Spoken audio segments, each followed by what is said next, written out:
MS Dhoni ಕಾರಲ್ಲಿ cigarette ಪತ್ತೆ ಆಗಿದೆ ಅಂತೆ. ಏನು ನಮ್ಮ ಜನಕ್ಕೆ ಸೆನ್ಸೇ ಇಲ್ಲ ಅಂತ.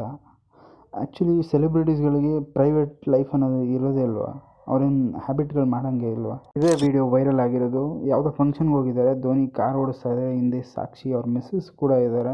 ಲಿಟ್ರಲಿ ಮೀಡಿಯಾದವ್ರು ಮಾಡೋಕ್ಕೆ ಕೆಲಸ ಇಲ್ಲ ಅನಿಸಿದೆ. ಸೊ ಆದರೂ ಅವ್ರ ಪ್ರೈವೇಟ್ ಲೈಫಲ್ಲಿ ಕೆಲವೊಂದು ಹ್ಯಾಬಿಟ್ಸ್ ಇದ್ದೇ ಇರುತ್ತೆ ಎಲ್ಲರಿಗೂ. ಸೊ ಅದನ್ನು MS ಧೋನಿಯವರು ಕೂಡ ಮಾಡ್ತಾ ಇರ್ಬೋದು. ಸುಮಾರು ಸಲ ನಾವು ನೋಡಿದ್ದೀವಿ. ಅಂಬಾನಿ ಮದುವೆಯಲ್ಲೆಲ್ಲ ಸಿಗರೇಟ್ ಸೇದಿರೋದು ನೋಡಿದ್ದೀವಿ ನಾವು. ಆದರೆ ಧೋನಿ ಮೇಲೆ ನಂಗೆ ಒಂಚೂರು ಬೇಜಾರು. ಯಾಕಂತಂದರೆ ಲೋಕಲ್ ಸಿಗರೇಟ್ನೆಲ್ಲ ಸೇದ್ತಾರಾ ಅಂತ. ಯಾಕಂತಂದರೆ ನಮ್ಮ ಹುಡುಗರು ಕಾಮೆಂಟ್ ಬಾಕ್ಸಲ್ಲಿ ಹೇಳ್ತಾರೆ ನೋಡಿ, ಯಾವ ಸಿಗರೇಟ್ ಅದು ಇರೋದಲ್ಲಿ? ಯಾವುದೋ ಒಂದು ಫುಟ್ಬಾಲ್ ಮ್ಯಾಚಲ್ಲಿ ಒಂದು ಹುಡುಗಿನ ಡ್ಯಾನ್ಸ್ ಮಾಡೋದಕ್ಕೆ ಕರೆದಿರ್ತಾರೆ. ಸೊ ಅಲ್ಲಿ ಒಬ್ಬ RCB ಜರ್ಸಿ ಹಾಕ್ಕೊಂಡಿರೋ ಒಬ್ಬ ವ್ಯಕ್ತಿ ಏನು ಮಾಡ್ತಾನೆ, ಆ ಹುಡುಗಿನ ಹಗ್ ಮಾಡೋದಕ್ಕೆ ಹೋಗ್ತಾನೆ. ಆವಾಗ ಆ ಹುಡುಗಿ ಅವನಿಗೆ ಹೊಡೆದಿದ್ದಾಳೆ. ಇದೇ ಆ ವೈರಲ್ ಆಗಿರೋ ವಿಡಿಯೋ. ಆ ಹುಡುಗಿ ತನ್ನ ಬಾಳ್ ಡ್ಯಾನ್ಸ್ ಮಾಡ್ಕೊಂಡು ಬರ್ತಾಳೆ. ಬಟ್ ಈ ನನ್ನ ಮಗ ಜೆರ್ಸಿ ಹಾಕೊಂಡು ನೋಡಿ, ಏನು ಈ ಥರ ಎಲ್ಲ RCBಗೆ ಮರ್ಯಾದೆ ಹೋಗೋದು. ಈ ಹೇಟರ್ಸ್ ಎಲ್ಲ ಏನು ಮಾಡ್ತಾರೆ, RCB ಆ್ಯಕ್ಚುಲಿ ಇನ್ಕ್ಲೂಡ್ ಮಾಡ್ಕೊಂಡೇ ಮಾಡ್ತಾರೆ.